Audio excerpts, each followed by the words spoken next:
Rencanakan untuk presentasi ya, yang tertunda, yang tertunda.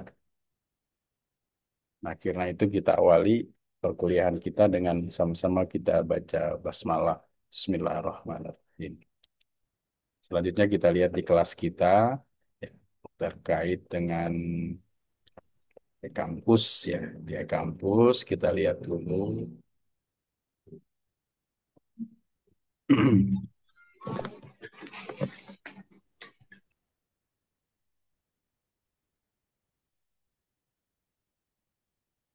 layar saya terlihat ya. Terlihat, Pak. Ini ada mata kuliah ekonomi syariah. Maaf, kelas ekonomi syariah untuk mata kuliah metodologi studi Islam, MSI.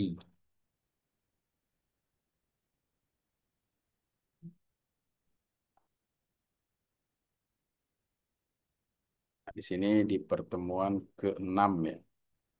Di pertemuan ke-6 ini ada materi yang disertakan tentang periodisasi sejarah, tapi juga ada bahasan-bahasan yang sebelumnya. Nah, kemudian silahkan nanti untuk mengisi kehadiran ya, mengisi kehadiran. Nah, Hmm. kemudian hari ini yang sebagaimana kita rencanakan ada presentasi dari teman-teman ya. Ada yang sudah siap? Udah, Bapak, insya Allah siap. Alhamdulillah saya siap. Ini dari Ya, Pak. siapa namanya? Si Bia. Siti Habibah. Siti Habibah. Oh, Siti Habibah. Iya, Makanya ya tentang apa materinya? tentang periode perkembangan Islam tahun 1800 sampai sekarang. Oh, Sejarah. 1800 sampai dengan sekarang. Iya, Terus ada dengan kelompoknya siapa? Saya sama ada Habibah, Pak. Oh, ya sama Bang Bia. Adhar, Bang Fadlan, Bang Rajib, sama Bang Hijrul. Ya, oke, silahkan ya dimulai untuk presentasi. Kalau ada file yang bisa diperlihatkan dengan teman-teman itu tinggal klik link yang di bawah ya, share. Habibah udah gabung semua belum? Rajib, Nah, Bang Hijrul sama Padlan. klik di share nanti tampilkan screen di layarnya. Ya, Rajib. silakan Siti Habibah, Bah. silakan. Belum ya Bang Hijrul sama Rajib ya? Sebentar, Pak, saya coba ke Bang Hijrul dulu. Boleh, silakan, Baik. silakan. Ya,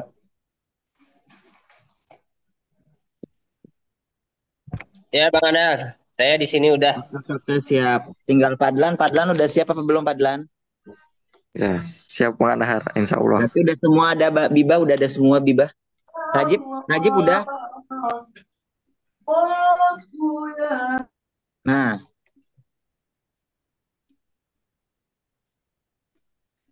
Halo guys. Ada. udah siap ya, Jib? Ini udah ada Pak Edi.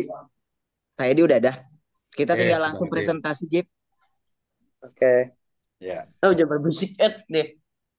Bentar. Terlihat nggak teman-teman di layar? ya terlihat, terlihat. Baik. Sudah terlihat. Nanti filenya juga bisa di-share ya ke rekan-rekan. Boleh di Ke grup Habibah. channel WA ataupun nanti kirim ke saya, nanti akan saya update di kelas. Silakan untuk dimulai. Oke, baik. Eh, Teman-teman sekalian, dimulai ya. Assalamualaikum warahmatullahi wabarakatuh. Assalamualaikum warahmatullahi Waalaikumsalam wabarakatuh. warahmatullahi Waalaikumsalam warahmatullahi wabarakatuh. wabarakatuh. Wabarakatuh. Wassalatu wassalamu ala asyrafil anbiya'i wal mursalin wa ala alihi washabihi ajma'in amma ba'du. Pertama-tama kami hormati guru pembimbing kita semua, ini Bapak Edi dan teman-teman sekalian. Di sini kami dari kelompok 6 ingin mempresentasikan hasil kerjasama kami. Eh, Perkenalkan dulu. Sebelumnya perkenalkan, nama saya Raji Farid Fareji sebagai moderator. Dan ada rekan-rekan saya yang akan memperkenalkan dirinya masing-masing. Ya, Assalamualaikum warahmatullahi wabarakatuh, teman-teman semua. Perkenalkan nama saya Siti Habibah dari kelompok Nah, Rajib kelompok 6 ya. Ya, perkenalkan nama saya Hidrul Maulid dari kelompok 6. Assalamualaikum warahmatullahi wabarakatuh. Perkenalkan nama saya Adhar dari kelompok 6. Assalamualaikum warahmatullahi wabarakatuh. Perkenalkan nama Salam. saya Muhammad Fadlan Ramadan dari kelompok 6. Oke, baik. Untuk penjelasan lebih mendalamnya, di slide pertama akan dijelaskan oleh Saudara Habibah. Pada Saudara Habibah dipersilakan. Oke. Assalamualaikum warahmatullahi wabarakatuh. Salam warahmatullahi wabarakatuh. Waalaikumsalam warahmatullahi wabarakatuh. Tanpa menunggu lama-lama lagi ya teman-teman, kita langsung masuk saja ke materinya.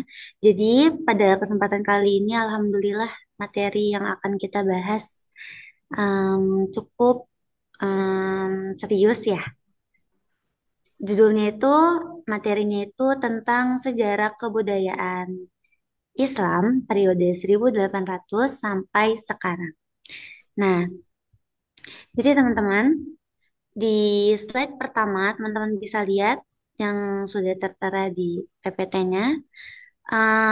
Islam pada masa sekitar tahun 1800-an itu udah muncul yang namanya era baru dalam sejarah Islam. Nah, era ini atau masa ini itu biasanya disebut sebagai periode modern. Nah, di masa ini itu dunia Islam itu udah mulai ngalamin banyak banget ya yang namanya perubahan besar. Ya, teman-teman bisa bayangin aja. Dulu itu Islam itu sempat berjaya berabad-abad. Kekuasaan Islam itu pada masanya dinasti Abbasiyah kalau tidak salah. Nah, pada saat berjaya sampai berabad-abad, dari situ kekuasaan Islam mulai menurun. Nah, baru deh mulai masuk yang namanya tantangan, tantangan berat dari luar Islam dan banyak juga penjajah atau pengaruh modernisasi dari dunia Barat. Nah, di slide berikutnya. Nah, ini teman-teman bisa lihat di sini di PPT tokoh-tokoh sentral pembaharuan Islam. Tapi yang kali ini lumayan menarik juga ya untuk dibahas karena banyak tokoh keren kalau bisa kita bilang yang muncul pada era atau pada sentral pembaharuan Islam. Teman-teman bisa lihat di PPT-nya. Yang pertama itu ada Ibnu Taimiyah. Nah, pada masanya Ibnu Taimiyah ini emang hidupnya itu jauh ya sebelum era modern. Tapi pemikiran beliau pada saat itu, pemikiran Ibnu Taimiyah itu banyak yang mengajak kita untuk balik ke Islam yang murni.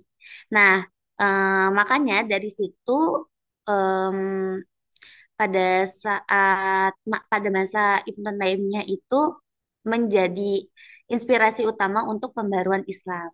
Nah, kemudian ada tokoh yang kedua yaitu Rifa'ah Al-Tahtawi. Nah, beliau ini seorang yang bisa dibilang menurut kita itu pionir banget ya. Karena beliau itu merupakan salah satu pelajar yang dikirim ke Eropa. Nah, dari situ beliau itu mulai terus membentuk sistem pendidikan modern di mana ya? Di Mesir, ini di Mesir. Nah, kemudian ada yang ketiga, aktivis dan intelektual. Beliau adalah Jamal ad-Din Al-Afghani. Beliau ini adalah seorang yang pejuang banget ya untuk nyatuin umat Islam saat melawan penjajah. Nah, beliau juga merupakan kalau teman-teman pernah dengar namanya itu pan-Islamisme. Nah, itu merupakan pencumus ya atau apa namanya ide atau gagasan dari beliau. Nah, itu kalau teman-teman pernah dengar namanya Islamisme. Nah, kemudian yang keempat ini ada yang namanya tokoh yang keempat ini ada yang namanya Muhammad Abduh. Nah, beliau ini fokusnya di reformasi pendidikan. Beliau ini ngajarin pentingnya untuk menggunakan akal dan tafsir untuk mengulang ajaran Islam supaya relevan atau supaya sesuai dengan zamannya. Nah, karena dari tokoh-tokoh tadi mulai banyak kesadaran yang muncul mulai banyak kesadaran di diri kita atau mulai banyak kesadaran kalau misalnya kita ngerasa dunia Islam itu mulai udah banyak tertinggal. Makanya muncullah tokoh pembaharu Islam. Nah, beliau semua tokoh-tokoh yang tadi yang sudah disebutkan itu mengajak umat Islam untuk balik lagi ke ajaran murni Islam. Tetapi juga bukan berarti Islam itu nggak terbuka ya sama hal-hal modern. Pokoknya intinya itu Islam itu bukan berarti anti kemajuan, tapi Islam itu justru harus adaptif dan berpikir maju ke depannya. Seperti itu, teman-teman.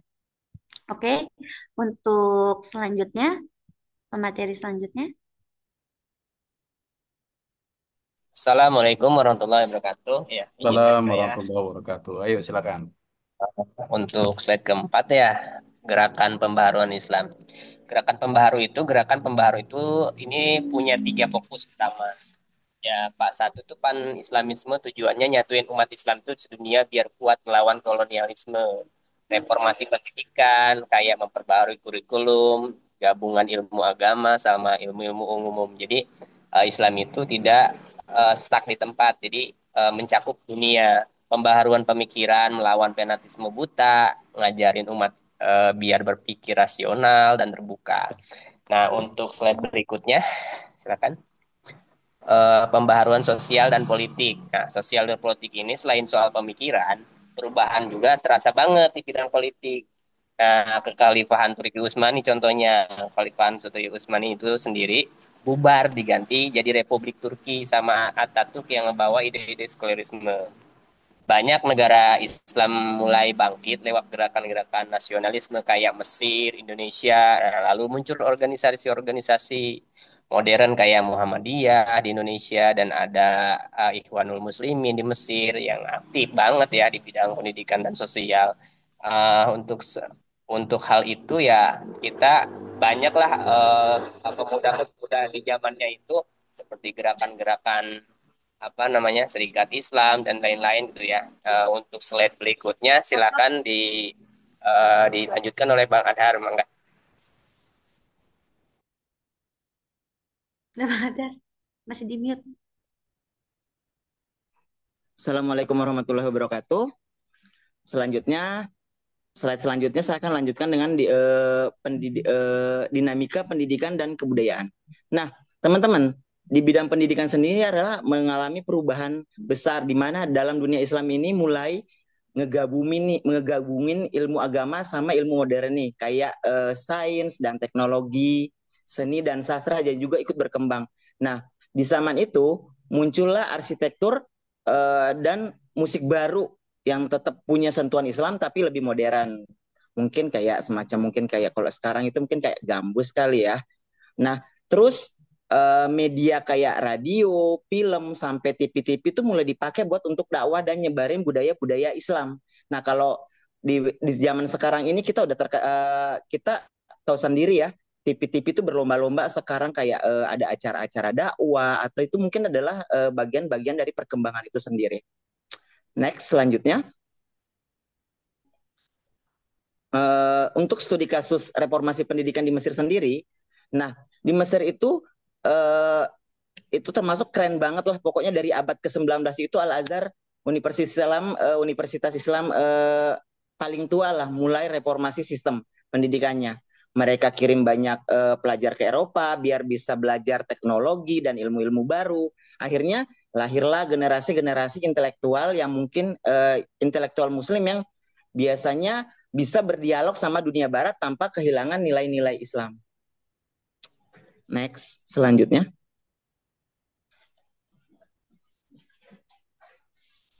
Ya, Assalamualaikum warahmatullahi wabarakatuh. Yang selanjutnya yaitu studi kasus kebangkitan Islam di Asia Tenggara. Nah, di Asia Tenggara sendiri, khususnya di negara kita yaitu Indonesia, juga nggak kalah keren.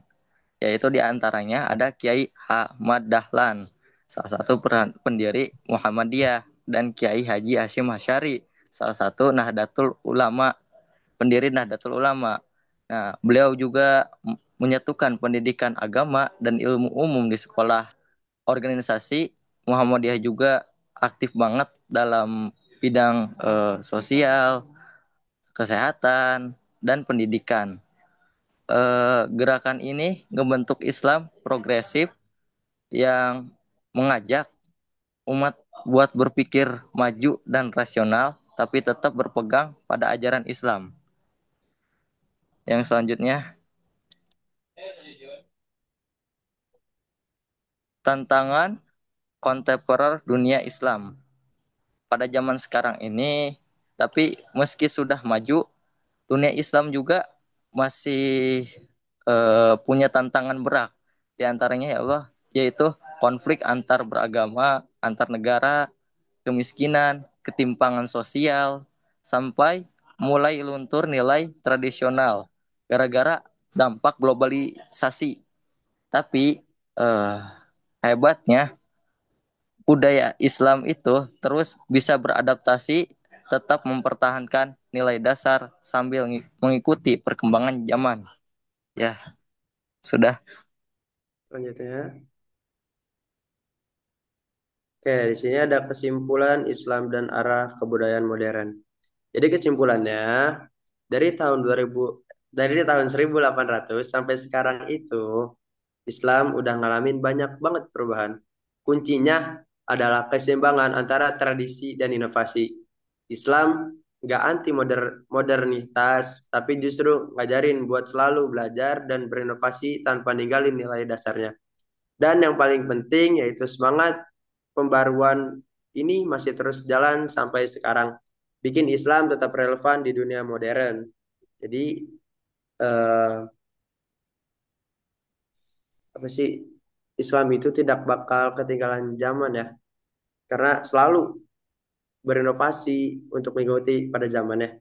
Oke, baik teman-teman sekalian, mungkin sekian presentasi dari kelompok kami, dan kepada teman-teman sekalian dipersilahkan untuk bertanya atau berdiskusi. Namun pertanyaan kepada teman-teman dibatasi hanya 3 pertanyaan ya, karena untuk apa sih namanya? Singkat waktu supaya Ya, untuk bikin menghemat waktu. efisiensi waktu gitu ya. Ya, Oke, ya. terima kasih luar biasa, mantep nih. Silakan kalau ada yang bertanya, langsung ke kelompok ini.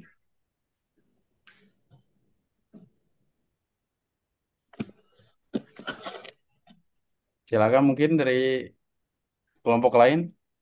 Atau hari ini ada yang berapa orang, berapa kelompok yang presentasi?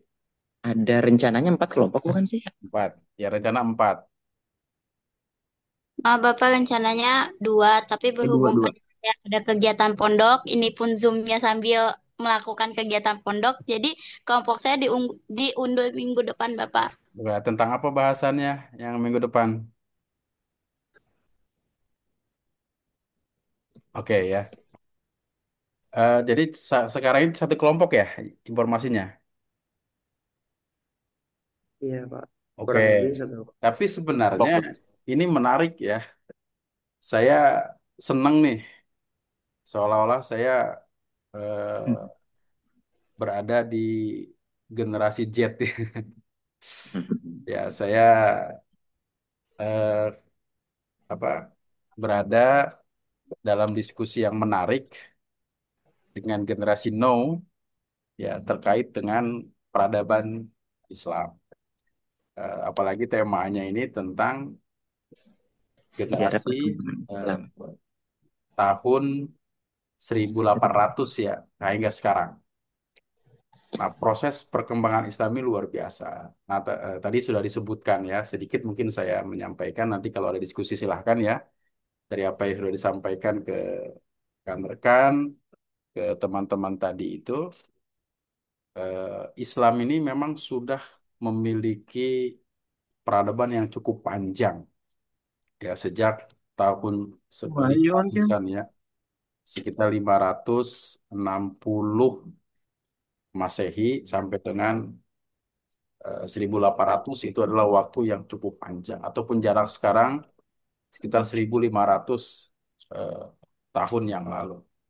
Namun sebenarnya kalau ini diukur dengan ukuran dunia, ya peradaban ini belum seberapa gitu ya. Karena peradaban itu manusia itu sudah miliaran tahun yang lalu.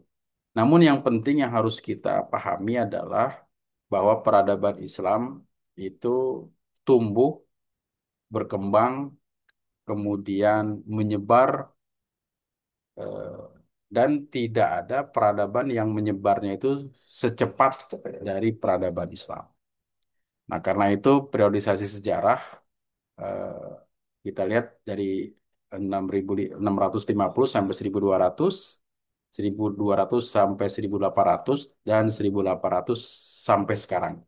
Itu periodisasi yang dikemukakan oleh Harun Nasution. Nah, setiap masanya itu punya kejayaan. Bahkan dalam peradaban Islam itu, ya sejak masa dinasti Umayyah, dinasti Abbasiyah, Islam itu eh, mengembangkan pengetahuan yang cukup tinggi dan mampu meletakkan dasar-dasar pengetahuan. Dari mana mereka mendapatkan itu? Dari proses pencarian terhadap eh, pengetahuan. Dan pencarian terhadap pengetahuan itu tidak berdiri sendiri, tetapi mengikuti isyarat Al-Quran dan Al-Hadis. Dalam Al-Quran menantang ya manusia untuk mendapatkan ilmu. Misalkan ya ma'saral jinni wal insi in istata'tum an tanfudu min aqtaris samawati wal ard fanfudu la tanfuduna illa bisultan. Nah, ayat yang kita baca itu sama dengan apa yang dibaca oleh sahabat ketika menafsirkan sultan itu apa dengan ilmu pengetahuan. Kemudian ada juga Al-Quran yang menjelaskan tentang derajat orang yang berilmu. Ya, yarfa'illahu alladhina amanu minkum walladhina utul ilma darajat. Nah, ayat-ayat ini kemudian juga didukung dengan hadis-hadis Nabi yang sangat menjunjung tinggi ilmu pengetahuan, nah, sehingga menjadi sikap akhlak ya para sahabat untuk mencari ilmu dengan sungguh-sungguh.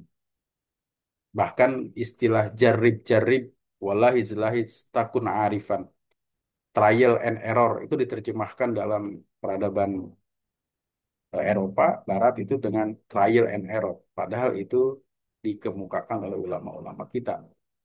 Bahkan pada masa-masa itu orang masih menggunakan angka Romawi. Angka Romawi itu cuma sampai 9 ya. X itu dianggap 10. Jadi kalau saudara menulis angka Romawi, misalkan saya sebutkan angkanya 5.120.000, kira-kira Anda bisa langsung tulis nggak dengan menggunakan angka Romawi?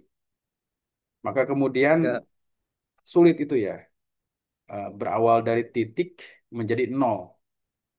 Itu ulama-ulama kita menemukan angka nol yang sekarang bisa menjadi logaritma dan seterusnya. Jadi angka itu biasa bisa biasa dikenal sebagai angka Arab. 1, 2, 3, 4, 5, 6, 7, 8, 9 titik. Yang kemudian berubah menjadi angka nol. Dan itu lebih praktis. Ketika saya bilang angka 5.120.000, Anda tinggal menyebutkan angkanya saja. Tidak seperti peradaban-peradaban yang lain. Ya, jadi luar biasa kontribusinya. Nah, pada saat itu dinasti Umayyah, dinasti Abbasiyah, dan seterusnya, kondisi Eropa itu dalam kondisi yang terbelakang mereka itu. Nah, kenapa mereka terbelakang? Mereka terbelakang itu karena dominasi dari ajaran agama. Ajaran agama yang berkembang pada saat di Eropa adalah ajaran agama Nasrani atau Kristen. Ya, di mana perspektif kita mengatakan bahwa ajaran agama Nasrani yang dibawa ke Eropa itu telah eh, terdapat hal-hal yang memang perubahan. Ya, walaupun ini masih perlu diperdebatkan.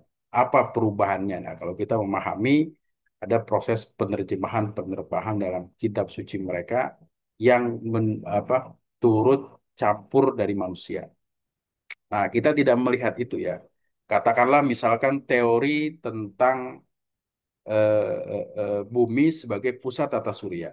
Itu adalah pandangan yang berkembang di Eropa mulai ajaran Nasrani. Kenapa itu berkembang? Ya, karena mereka memahami betul bahwa Tuhan itu lahirnya di bumi. Yesus Kristus itu lahir di bumi. Karena Yesus Kristus lahir di bumi, maka mereka berkesimpulan jagat raya seluruhnya tunduk pada bumi. Maka kemudian muncullah teori bumi sebagai pusat tata surya. Dan itu terbantahkan kemudian dengan Galileo Galilea yang menyatakan bahwa matahari adalah sebagai pusat dari tata surya. Nah, ini dihukum. Kenapa? Karena bertentangan dengan pandangan gereja. Jadi, dominasi ilmu harus berada di bawah gereja. Tetapi kemudian pengetahuan itu berjalan sendiri. Akhirnya teori itu benar dan masyarakat itu ya memberontak terhadap dominasi agama. Maka ketika saudara melihat ya atau mencari saja di Google terkait dengan bagaimana kekuasaan kreatifnya para pemuka gereja itu membuat alat-alat penyiksaan bagi orang-orang yang menentang dengan istilah inkuisisi ya. Inkuisisi itu kreatif orang-orang gereja membuat alat-alat penyiksaan kepada orang yang menentang pandangan gereja. Nah, setiap orang yang menentang itu mendapat hukuman dan sebagian besar yang dihukum itu adalah kalangan perempuan ya. Ada yang menciptakan ya. Ada yang misalkan kita cari aja di Google misalkan ya tentang inkuisisi itu apa. Kita coba bisa terlihat nggak layar saya nih? Terlihat nggak layar saya? Terlihat ya? Terlihat, Pak. Kelihatan Pak. Nah, kita lihat cek gambarnya inkuisisi apa. Nah, inilah paling tidak gambar-gambar eh, yang dibuat eh, oleh gereja itu untuk menyiksa ya orang-orang yang menentang pandangan-pandangan gereja. Nah, pada saat itu apa namanya? Ya seperti ini nah misalkan. Nah, itu kan ada roda yang berputar menghukum orang, ada yang digantung bahkan ada yang ditarik ya dengan rantai tangannya oleh kuda sampai terpisah. Nah, ini adalah sesuatu yang tidak bisa terbantahkan bahwa di Eropa itu pada saat itu terjadi dominasi yang kuat agama ya mendominasi terhadap pandangan ilmu pengetahuan. Kemudian Eropa itu berusaha melepaskan agama dari ilmu pengetahuan. Muncullah kemudian istilah sekularisasi.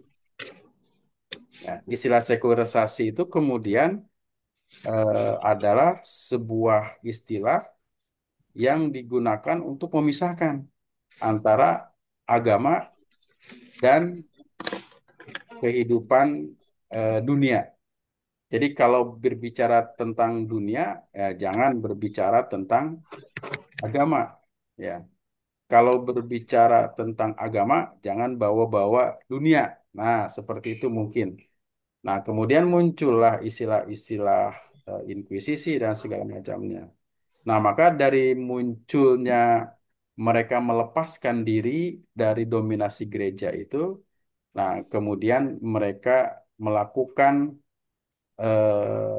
uji coba dan berkembang filsafat secara besar-besaran sehingga kemudian muncul ya revolusi Perancis 1717 dan seterusnya ya. Nah, sementara pada saat abad-abad itu dunia Islam itu berada dalam fase kemunduran. Kenapa berada dalam fase kemunduran? Karena berkembang eh, pemikiran-pemikiran khurafat-khurafat yang berbeda dari aturan-aturan yang sebelumnya. Nah, kemudian Eropa berkembang menguasai ilmu pengetahuan sehingga kemudian mereka memiliki semboyan pada tahun 1800 itu untuk menguasai dunia ya dengan simbol apa namanya? Gold, glory, and gospel. Mereka mencari kejayaan, mencari harta, dan menyebarkan ajaran-ajaran agama Nasrani ke seluruh penjuru dunia melalui penjajahan. Kenapa penjajahan itu bisa terjadi? Karena mereka sudah menguasai teknologi. Yang tadinya seorang Muslim berada pada posisi di atas, tapi sudah terbalik. Seorang Muslim berada di titik yang bawah. Bahkan tadi sudah disebutkan ya, di mana tuh? Turki. Itu Kemal Atatürk terang-terangan menggunakan istilah sekularisasi Turki. Apa yang dilakukan? Mereka menganggap bahwa Islam adalah sebuah simbol kemunduran. Kemunduran. Karena itu tradisi-tradisi Islam kemudian dihilangkan. Azan yang menggunakan bahasa Arab itu diganti dengan menggunakan bahasa Turki. Demikian juga ucapan-ucapan sholat ya diubah menjadi bahasa Turki. Seorang khalifah yang berkuasa pada saat itu dimakzulkan, diusir ya Abdul Hamid itu diusir. Kemudian apa namanya? Kekhalifahan Islamiyah, sebuah sistem pemerintahan Islam dimakzulkan sekitar tahun 1924 itu ada titik terakhir kita tidak mau lagi memiliki sejak itu tidak memiliki kekhilafan Islamiyah. Maka kemudian orang-orang berpikir ya kenapa umat Islam itu mundur sementara umat lain itu maju padahal umat Islam pada masa lalu menguasai dunia. Nah, maka kemudian muncullah orang yang menulis limada ta'akhurul muslimun wa taqaddamul akharun. Kenapa orang muslim itu mundur sementara orang lain itu maju? Nah, salah satu jawabannya adalah kalau kita lihat dari belajar dari Eropa, mereka itu maju karena meninggalkan kitab sucinya. Sementara orang muslim itu terbalik, ya. Mereka itu eh, mundur karena menjauhi kitab sucinya. Nah, maka kemudian muncullah pembaharu-pembaharu itu seperti tadi disebutkan Muhammad Abduh, Jamaluddin Al-Afghani, dan lain-lain ya, sampai juga ke Indonesia. Bahkan orang-orang Indonesia itu, orang-orang Muslim itu banyak belajar tentang Islamic Studies di Eropa, belajar tentang Islam di Eropa. Kemudian pulang itu membawa isu-isu seperti sekularisme, pribumisasi, macam-macam ya, yang dulu pernah menjadi polemik di Indonesia. Nah, karena itu idenya adalah back to Quran and Hadis. Bagaimana pembaharu itu mengajak orang-orang Islam itu kembali memahami ajaran-ajaran yang sesungguhnya berdasarkan Al-Quran dan hadis. Nah, sekarang kita sudah masuk pada milenium ya, era milenial. Nah, karena itu sekarang sungguh zamannya sudah berbeda dari masa lalu. Karena itu penting bagi kita saat ini untuk bangkit itu harus menguasai ilmu pengetahuan dan teknologi. Nah, saya pikir apa-apa teman-teman yang tadi sudah sampaikan itu cukup bagus. Terima kasih sudah menyampaikan materi. Nah, kalau ada yang bertanya terkait dengan materi itu disilahkan. Kalau ada, silahkan. Oke, ada pertanyaan? Oke, kalau tidak saya cukupkan dulu ya pertemuan kita pada malam ini karena saya yakin saudara semua punya kesibukan-kesibukan dan kalau kuliah kita dengan menggunakan online seperti ini memang idealnya tidak lebih dari 1 jam ya karena banyak keterbatasan. Terima kasih semuanya ya yang sudah presentasi cukup baik ya, cukup bagus. Yang lain nanti bisa mengikuti. Boleh ya presentasi dengan bahasa yang saudara pahami aja. Bahasa gaul boleh, yang penting dipahami ya oleh kita semua untuk materi-materi itu. Ya, terima kasih semuanya atas perhatiannya. Mohon maaf atas segala kurangan. Jangan lupa ya teman-teman untuk mengisi kehadiran di e-kampus. Ya, akhirul kalam. Assalamualaikum warahmatullahi wabarakatuh. Waalaikumsalam Waalaikumsalam warahmatullahi warahmatullahi wabarakatuh. wabarakatuh. Ya, saya izin pamit duluan ya. Pak, terima kasih. Assalamualaikum. Assalamualaikum warahmatullahi wabarakatuh.